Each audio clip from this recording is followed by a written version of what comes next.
ఏం చేస్తున్నావు? సింపుల్ గా ప్రాన్ కర్రీ ఎలా చేసుకోవాలో చూద్దాం.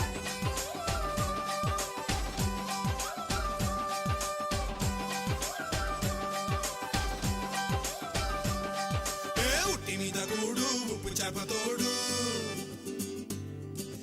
ఉట్టి మీద కూడు ఉప్పు చేపతోడు, వడ్డించ నువ్వు చాలు నాకు ముద్దు పెట్టి నెత్తిన గుండె